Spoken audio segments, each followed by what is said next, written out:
Bada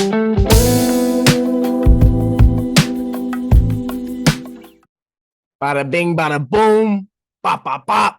Geeks are back, baby. We are here with the predictions and the picks. Main card, every single fight from the bottom to the top. UFC Fight Night.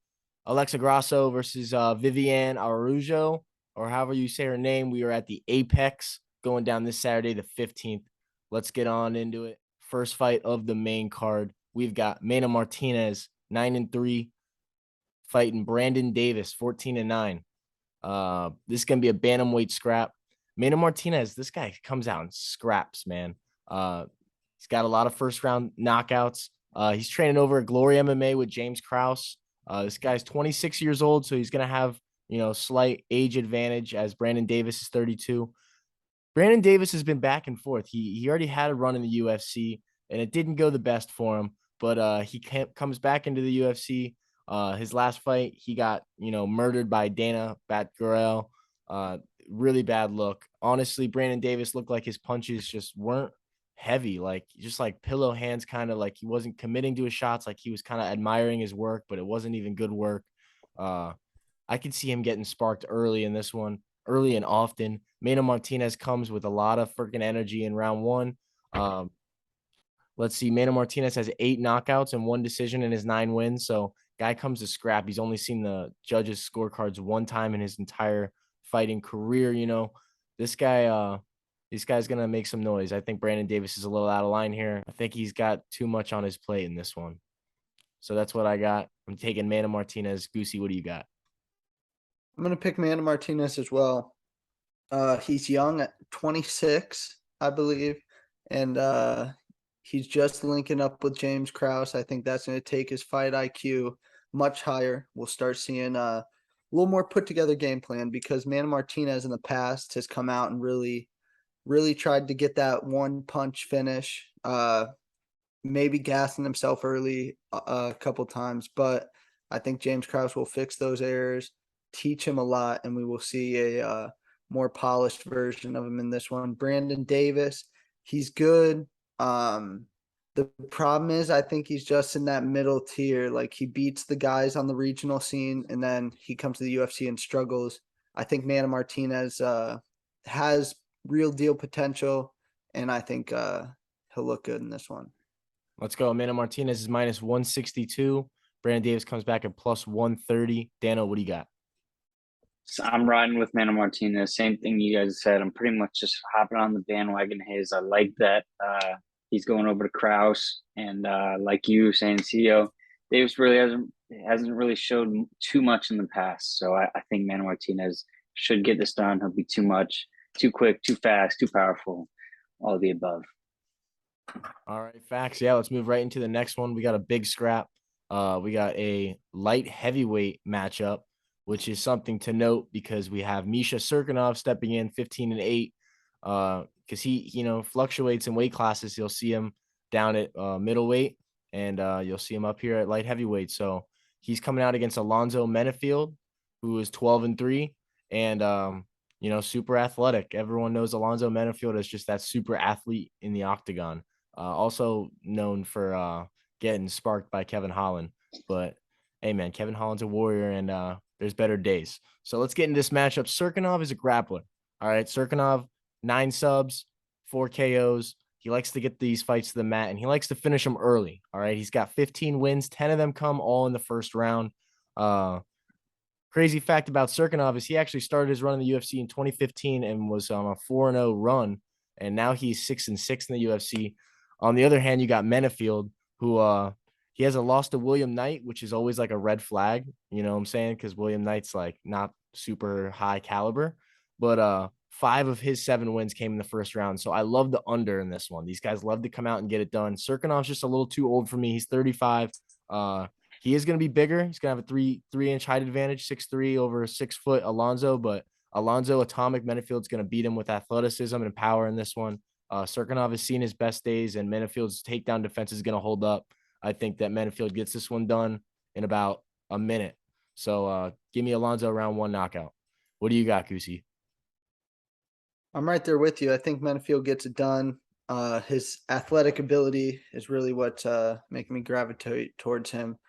he's never been submitted. He's hard to finish. His only finish came by knockout to OSP, which hasn't aged great, but it was a little different OSP at the time.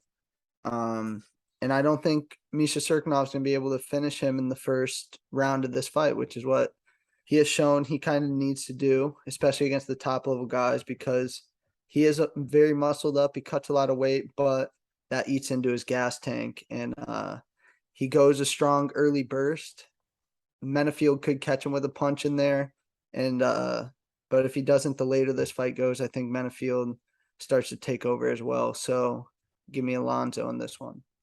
Yeah, 100p. And Serkinov last fight coming off, he just got armbarred by Wellington Turman, and that's not exactly the hottest prospect on the market right now. So, Dano, what do you got? I'm gonna ride with Menafield too. I like him in this fight. He's a big ass dude, and loss to William Knight doesn't look great. But I remember we would call William Knight the wild card because he'd either come out and look pretty good or he'd come out and look pretty bad. Just that night, he happened to come out against Menafield, looked really good. It was like two big old bears in the octagon fighting. Serkinov, like you said, he's on a tough streak right now in his career, and Menafield's just looking good in his past fights. And then this one, I think he's gonna look real good in because his last fight was against that hype beast. Not all for the right reasons, but it was that guy who came in with different records here, came in looking differently than his pictures were showing. So there's a lot going on in Menafield. Just put him in the dirt. So I'm gonna go with Menafield, just like you guys. I believe it will be inside the distance. Let's go. Alonzo Menafield is minus 230. Serkinov comes back at plus 176. And we're moving right into the next bout. Another big boy scrap. We got a middleweight banger. We got Dusko Todorovic, 11-3, coming out against Jordan Wright, 12-3. The Beverly Hills Ninja.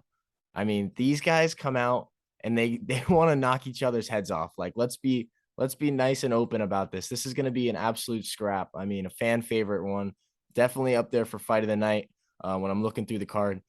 Jordan Wright and Dusko, they have these different stand-up techniques that just deliver these devastating blows. I mean, whether it's Jordan Wright's wheel kicks or, Dusko's, crazy overhands that he throws and knees that he throws up the middle. I mean, these guys are going to come out and someone's going down and someone's going down bad.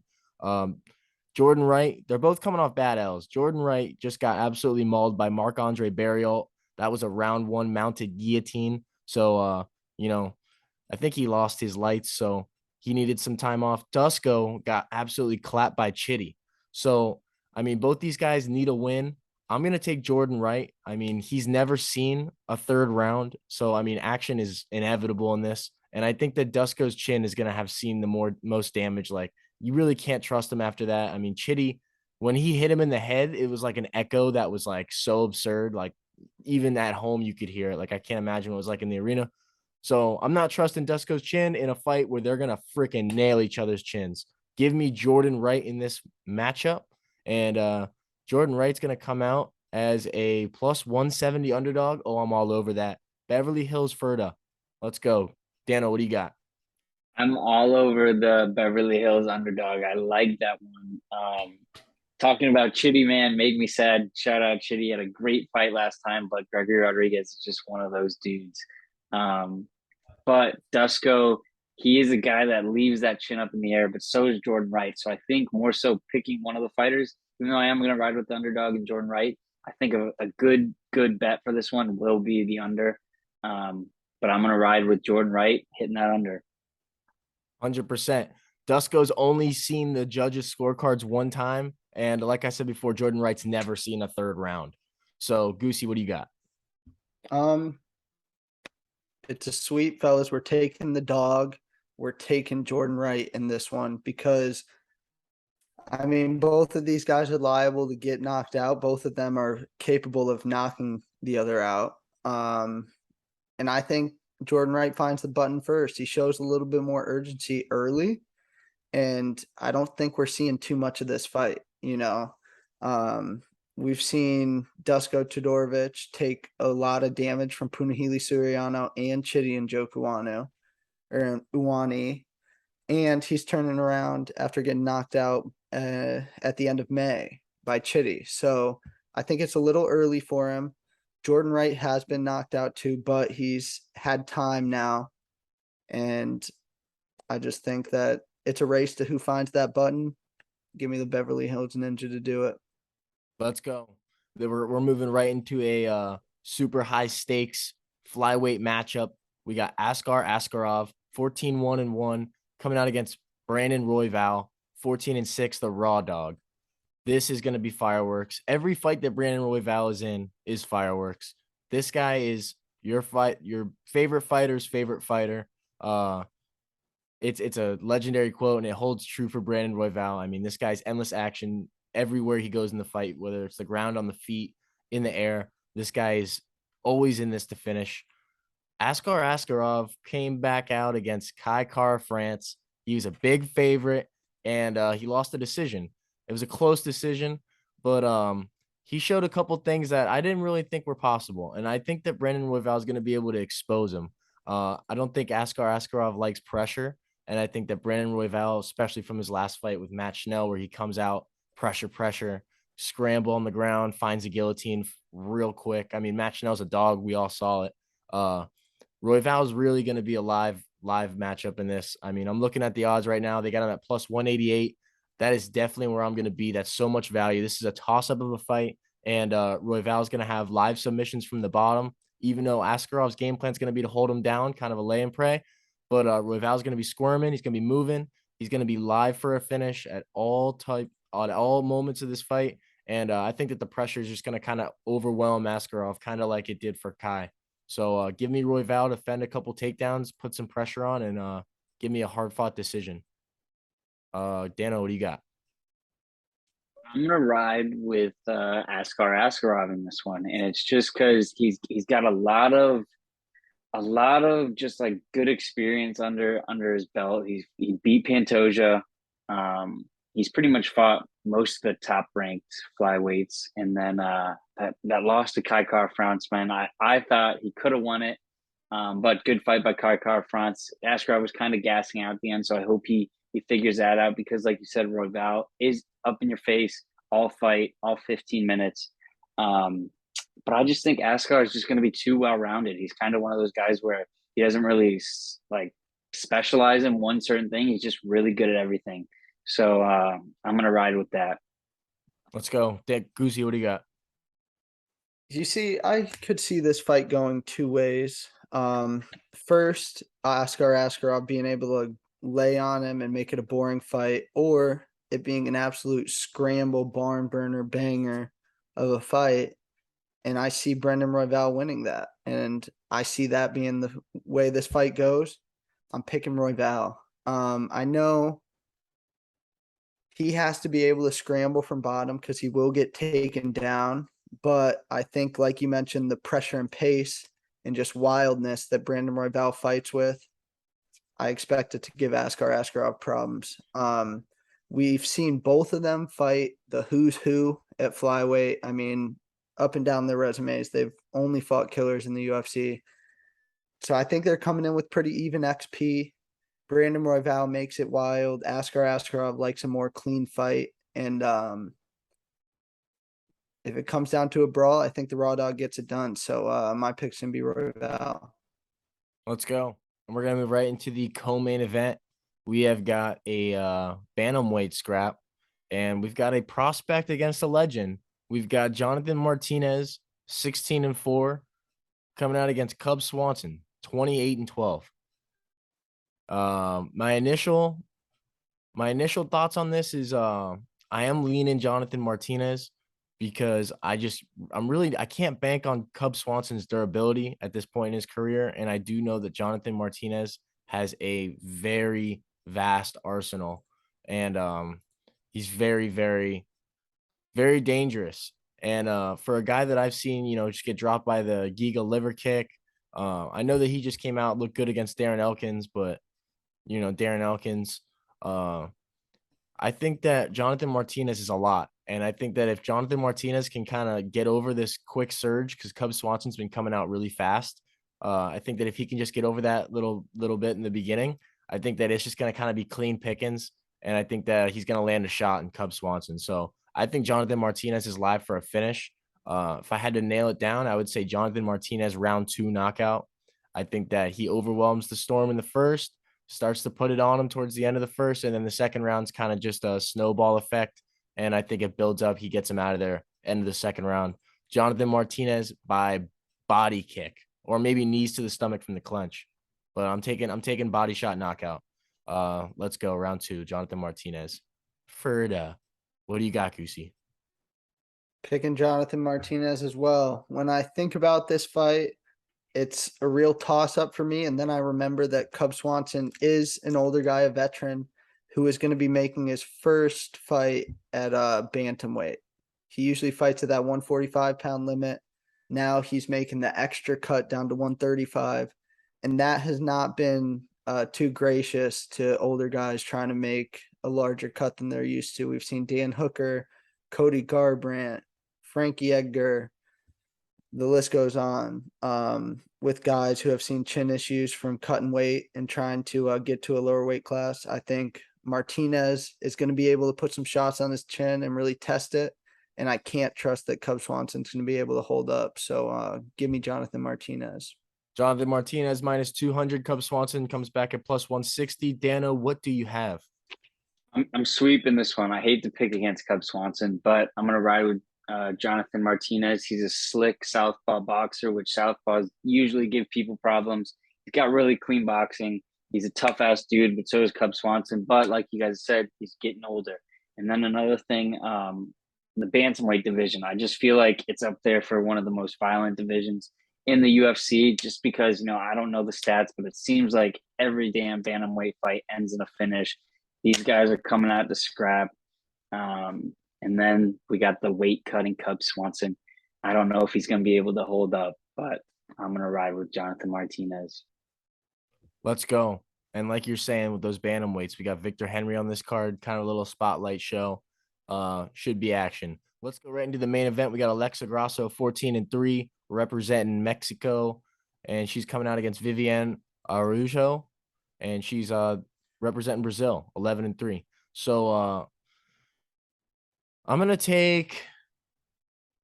definitely not gonna bet on this fight, but I'm gonna take Alexa Grasso because looking through the stats, she's 6-3 in the UFC, so she's had a little bit more success. She's training over there at Lobo Gym. She's getting good work. She's on a 3-fight win streak. She got a nice rear naked choke. She looked good. She came out fast last fight out against Joanne Wood. I think that she keeps the momentum rolling, man. I do think that Viviane is a sparky little gal, so I don't really see a finish coming.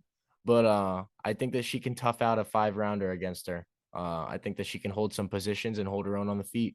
So give me Alexa Grasso. I don't even know the odds. The odds are for Alexa Grasso minus 220. Favorite. She's a minus 220 favorite. Comes back at plus 166 for Viviane. That's got value, but I think Grasso wins. Goosey, what do you got? People are hating on this main event. I get it, but I do like watching Alexa Grasso fight. I think she's a little bit of a brawler in there. She's very capable wherever this fight goes, and I like the cardio. She hasn't really slowed down in her 3-round fights. I think that will carry into at least the 4th round. And then Araujo, she's tough, she's scrappy, but we've seen her fade a little bit in three rounders. And I think that it's going to be a close fight, but Grasso gets the edge.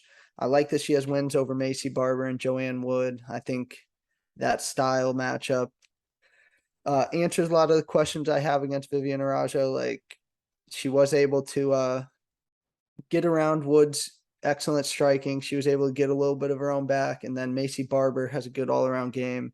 More dominant grappling than Araujo is going to bring. And Grasso had good success there as well. So we've seen her against really good grapplers. We've seen her against really good strikers.